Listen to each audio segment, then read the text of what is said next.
and welcome back to DM Bhatt Group Tuition, a place for all the rankers. तो जैसा कि आप जानते ही है कि हमारे लास्ट लेक्चर में हमने यूनिट नंबर 1 और यूनिट नंबर 2 के सारे इम्पॉर्टेंट मल्टीपल चॉइस क्वेश्चंस को सॉल्व किया था. अगर आप उस वीडियो को देखना चाहते हैं तो लिंक मैंने डिस्क्रिप्शन बॉक्स में दी हुई है, तो अगर आप चाहें तो उसे देख सकते हैं. तो आज हम उसी सिलसिले को थोड़ा आगे बढ़ाएंगे और आज हम यूनिट नंबर 3 और यूनिट नंबर 4 के सारे इम्पॉर्टेंट मल्टीपल चॉइस क्वेश्चंस यानी कि सारे एमसीक्यूज कंप्लीट करेंगे.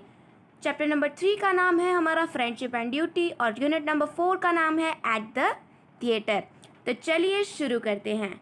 फर्स्ट एमसीक्यू हमें दिया गया है, एक सेकेंड, यस, फर्स्ट एमसीक्यू हमें दिया गया है the business places that was were open that night was were blank. तो यहाँ पे ऑप्शन ए दिया गया है हार्डवेयर स्टोर, ऑप्शन बी दिया गया है सिगार स्टोर, ऑप्शन सी दिया गया है lunch counter and option D दिया गया है बोथ बी एंड सी. तो यानी कि हमारा सही आंसर बन जाता है बोथ बी एंड सी. चलिए दूसरे पे मूव ऑन करते हैं. The man in doorway had a dash face, यानी कि जो मैन डोरवे के पास खड़ा था उसका फेस कैसा था. अभी हमें यहाँ पे फर्स्ट जो ऑप्शन है वो दिया गया है राउंड, सेकेंड ऑप्शन हमें दिया गया है ट्रायंगुलर, फिर हमें दिया गया है स्क्वायर और फिर लास्ट ऑप्शन हमें दिया गया है रेक्टेंगुलर. तो यानी कि इसका आंसर बन जाता है square.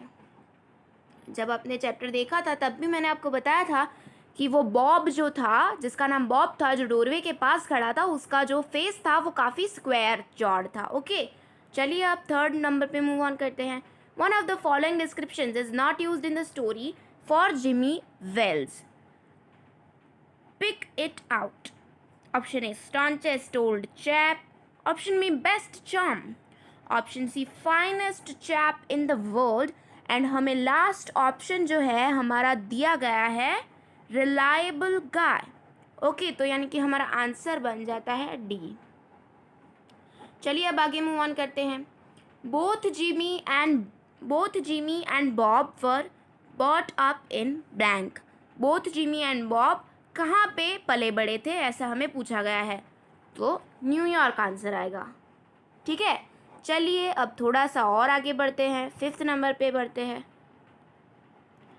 The old restaurant belonged to option A Bob, option B Jimmy Wells, option C Joy Brady, option D policeman. तो इसका आंसर आ जाता है Joy Brady. Joy Brady restaurant का नाम था, तो यानी कि वो कहीं ना कहीं जॉय ब्रैडी को ही बिलोंग करता होगा. चलिए सिक्स्थ नंबर पे मूव ऑन करते हैं. सिक्स्थ नंबर पे दिया गया है हमें what doubt did Bob raise about the man who introduced himself to be Jimmy Wells. Option A दिया गया है that he had grown taller by 2 or 3 inches. Option B दिया गया है that he had changed his nature. Option C दिया गया है that he had not the warmth as it was before 20 years. और ऑप्शन डी दिया गया है that he had grown paler than before. तो इसका हमारा आंसर बन जाता है option A that he had grown taller by 2 to 3 inches, यानी कि वो 2 to 3 inches बढ़ गया है, थोड़ा सा लंबा हो गया है. चलिए अब 7 नंबर पे मूव ऑन करते हैं. Bob had left New York for West blank. Bob has left New York for West blank. Option A, to stay with his family members there. Option B, to make money there. Option C, to enjoy nature there as it was not so good in New York. Option D, to be back to his native place there. तो यानी कि ये जो 7 number है उसका हमारा answer बन जाता है ऑप्शन बी. तो चलिए ऑप्शन बी को टिक मार्क कर लेते हैं. ओके, चलिए अब 8 नंबर पे मूव ऑन करते हैं. हमें 8 नंबर में पूछा गया है blank is referred as man from west. Blank is referred to man from the west. तो यहाँ पे ऑप्शन ए दिया गया है बॉब, ऑप्शन बी दिया गया है हमें जिमी वेल्स, ऑप्शन जो हमें सी है वो दिया गया है जॉय ब्रैडी और ऑप्शन डी दिया गया है the man sent by Jimmy. तो ये 8 नंबर का आंसर हमारा आ जाता है ऑप्शन ए बॉब. चलिए अब थोड़ा आगे बढ़ते हैं, 9th नंबर के आगे बढ़ते हैं. Jimmy could identify/recognize Bob in the darkness when blank. Option A, Bob lit his cigar. Option B, Bob was wearing a fluorescent suit. Option C, Jimmy threw light of his torch on him. Option D, Bob was standing under a lamppost. तो यहाँ पे जैसा कि आप जानती है कि chapter 3 में हमने समझा था कि जब बॉब ने अपनी सिगार जो है वो जलाई, तब जो पुलिसमैन था उसने बॉब का चेहरा देख लिया था। तो ऑप्शन ए जो है वो हमारा करेक्ट ऑप्शन बन जाता है। चलिए अब आगे बढ़ते हैं। 10 नंबर, ओके, 10 नंबर दिया गया है हम। तो 10 नंबर में पूछा गया है the people in the street were few because blank. Option A it was almost midnight. Option B there was a ban to come out in the streets at night. Option C हमें दिया गया है there were chilly gust of wind with rain. Option D दिया गया है it was a stormy night. तो यानी कि इसका जो आंसर है वो बन जाता है हमारा ऑप्शन सी, क्योंकि वहाँ पे ठंडी हवा के झोंके चल रहे थे, इसलिए वहाँ पे कोई लोग नहीं थे। चलिए 11 नंबर देखते हैं। The policeman on the beat has been termed as blank. Okay, यहाँ पे हमें 11 नंबर में पूछा गया है the policeman on the beat has been termed as blank. Option A guardian of peace. Option B a vigilant officer. Option C an accomplice of the criminal. Option D staunchest old champ। Okay, तो हमारा जो 11 number है उसका answer बन जाता है option A guardian of peace, peace के रखवाले। ठीक है, चलिए अब मूव ऑन करते हैं 12 नंबर पे। When Jimmy and Bob had parted before 20 years they had met blank last. Okay, option A दिया गया है under a lamp post. Option B दिया गया है at the big Joy Brady's restaurant. Option C दिया गया है नियर अ हार्डवेयर स्टोर। और ऑप्शन डी दिया गया है at the corner of a drug store. तो यहाँ पे हमारा आंसर बन जाता है option B at the big Joy Brady's restaurant. उन्होंने लास्ट में मैंने आपको समझाया था भी सही कि ये जो दो लोग थे उन्होंने वहाँ पे डिनर किया था और बाद में वो लोग बिछड़ गए थे। चलिए अब 30 नंबर पे मूव ऑन करते हैं। The tall man who took Bob with him had a blank nose. Option A दिया गया है रोमन। ऑप्शन बी दिया गया है पग। ऑप्शन सी दिया गया है फ्लैट। और ऑप्शन डी दिया गया है राउंड। तो हमारा आंसर जो है वो बन जाता है flat. Okay, flat nose, sorry pug nose, I am so sorry, 2 minute, pug nose. Okay, तो यानी कि ये जो 30 नंबर का हमारा आंसर है वो बन जाता है ऑप्शन बी। चलिए 40 नंबर पे मूव ऑन करते हैं। When the man in the doorway lit the cigar one of the following could not be seen. Option A हमें दिया गया है little white scar near his right eyebrow. Option B his scarf pin with a large diamond. Option C his diamond studded watch. और option D हमें दिया गया है his pale square jawed face. तो यानी कि ऑप्शन सी हमारा answer बन जाता है हिज डायमंड स्टडेड वॉच। चलिए अभी 15 नंबर पे मूव ऑन करते हैं। I've had to compete with some of the sharpest wits. Going to get my pie. The meaning of the underlined word is blank. Okay. तो 15 number का option A हमें दिया गया है to earn money. Option B दिया गया है to collect people. Option D दिया गया है to win races. And option D हमें दिया गया है टू बिकम फेमस। तो यहाँ पे ऑप्शन ए हमारा आंसर बन जाता है टू अर्न मनी। ओके, चलिए अब हम मूव ऑन करते हैं आगे। ओके, तो अब हम आ चुके हैं unit number 4 at the theatre पे। एट द थिएटर की जो पोएम है ना वो लिखी है AP हर्बर्ट ने, मैंने आपको पहले ही बताया था। तो चलिए अब इसके MCQs भी हम सॉल्व कर लेते हैं। First number, the poet of the poem at the theatre is blank. Option A दिया गया है थॉमस लॉकर। ऑप्शन बी दिया गया है विलियम वर्ड्सवर्थ। ऑप्शन सी दिया गया है रॉबर्ट फ्रॉस्ट। और ऑप्शन डी दिया गया है AP हर्बर्ट। अब आप लोगों को दो ऑप्शंस के बीच में काफ़ी ज़्यादा कन्फ्यूजन हो सकता है। एक है थॉमस लॉकर और दूसरा है AP हर्बर्ट। तो जब मैंने ये पोएम एक्सप्लेन की थी तब मैंने बताया था कि ये जो पोएम है एट द थिएटर उसके पोएट AP हर्बर्ट है। सर एलन पैट्रिक हर्बर्ट उनका पूरा नाम है। तो यानी कि हमारा आंसर बन जाता है ऑप्शन ए। पर आपको ऑप्शन डी जो है वो हमारा आंसर बच जाता है। पर आपको जो कन्फ्यूजन है वो ऑप्शन ए और डी के बीच में हो सकता है। कैसे हो सकता है वो मैं आपको एक बार बता देती हूँ। थॉमस लॉकर जो है वो वाटर डांस के पोएट है, जबकि AP हर्बर्ट जो है वो एट द थिएटर के पोएट है। तो शायद आपको कन्फ्यूजन हो सकता है, पर आप इसे याद रख लीजिएगा। चलिए अब मूव ऑन करते हैं सेकेंड नंबर में। But can understand the piece without assistance from your knees, identify the figure of speech. Okay, तो ये जो लाइन है उसमें कौन सी फिगर ऑफ स्पीच आती है वो हमें आइडेंटिफाई करनी है। तो चलिए देख लेते हैं। अब यहाँ पे फर्स्ट ऑप्शन हमें दिया गया है मेटाफर, ऑप्शन बी दिया गया है मेटोनिमी, ऑप्शन सी दिया गया है ट्रांसफर एपिथेट और ऑप्शन डी दिया गया है इंटरनल राइम। तो मुझे लगता है कि यहाँ पे इंटरनल राइम आना चाहिए, क्योंकि यहाँ पे पीस और नीस दो राइमिंग वर्ड्स यूज़ किए गए हैं। ये है पीस और ये है नीस, तो दो राइमिंग वर्ड्स आ गए, तो इसका मतलब ये इंटरनल राइम बन जाता है। चलिए आगे मूव ऑन करते हैं। And may I add one human touch, identify the figure of speech. Option A जो है वो हमें दिया गया है इंटरोगेशन, ऑप्शन बी दिया गया है सिनेक्डकी, ऑप्शन सी दिया गया है रेपिटेशन और ऑप्शन डी दिया गया है लेटोट्स। तो हमारा आंसर ऑब्वियस है, क्वेश्चन मार्क है, तो बन जाता है interrogation. Okay, question is asked. Okay, तो यानी कि जिस भी फिगर ऑफ स्पीच में क्वेश्चन आस्क किया जाता है तो वो इंट्रोगेशन बन जाता है। चलिए 4th नंबर पे मूव ऑन करते हैं। I ever saw it till today, the poet means to say blank. तो यहाँ पे ये जो लाइन है वहाँ पे हमारे जो पोएट है वो हमें क्या बताना चाहते हैं, वो हमें बताना है।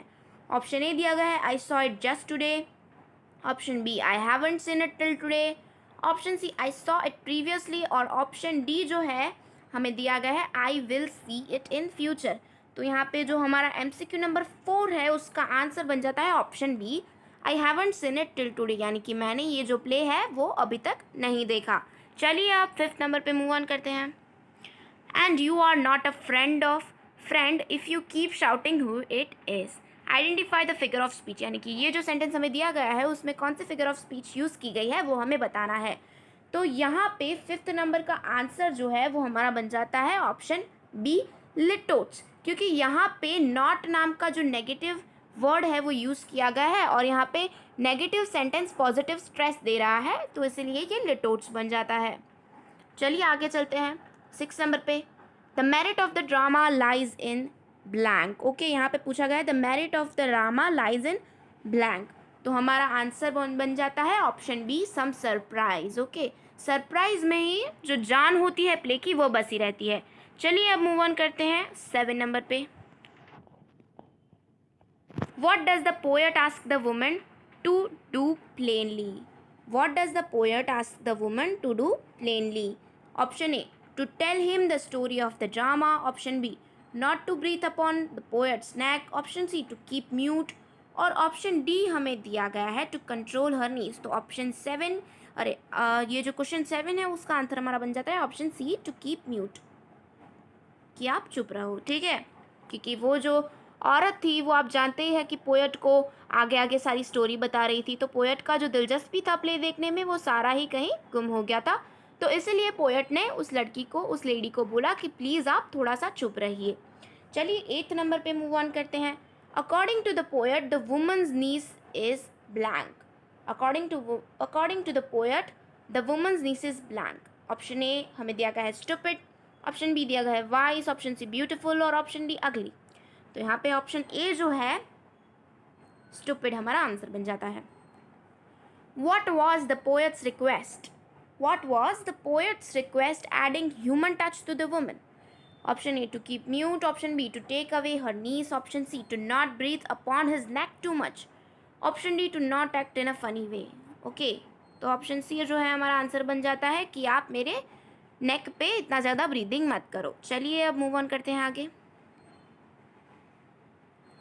10 नंबर। ओके, 10 नंबर हमें दिया गया है but they do not Amuse me more, the figure of speech in this line is. Okay, तो यहाँ पे नेगेटिव वर्ड यूज़ किया गया है, वेट, हाँ यहाँ पे नेगेटिव वर्ड यूज़ किया गया है नॉट। ओके, तो यानी कि इसीलिए यहाँ पे लिटोट्स हमारा फिगर ऑफ स्पीच बन जाता है। चलिए मूव ऑन करते हैं 11 नंबर पे। And the surprise now must be small means blank. Okay, and the surprise now must be small blank. Option A, the play has little suspense. Option B, the surprise of the play will not interest the poet at all. Option C, the element of surprise in the play should be big. Option D दिया गया the play has a serious note. तो यहाँ पे जो हमारा 11 number है उसका answer बन जाता है option B, the surprise of the play will not interest the poet at all। यानी कि अब जो पोएट हैं हमारे उनको प्ले देखने में कोई भी दिलचस्पी नहीं रहेगी। चलिए अब आगे मूव ऑन करते हैं 12 नंबर पे। The merit of the drama lies, I understand, in some surprise। तो यहाँ पे हमें फिगर ऑफ स्पीच जो है वो हमें यहाँ पे बतानी है कि इस लाइन में कौन सी फिगर ऑफ स्पीच है वो यूज़ की गई है। ऑप्शन ए दिया गया है मेटाफर, ऑप्शन बी दिया गया है सिनेक्टकी, ऑप्शन सी दिया गया है मेटोनमी और ऑप्शन डी दिया गया है इंटरनल राइम। तो हमारा जो आंसर है वो बन जाता है इंटरनल राइम। ओके, चलिए अब आगे बढ़ते हैं 13 नंबर पे।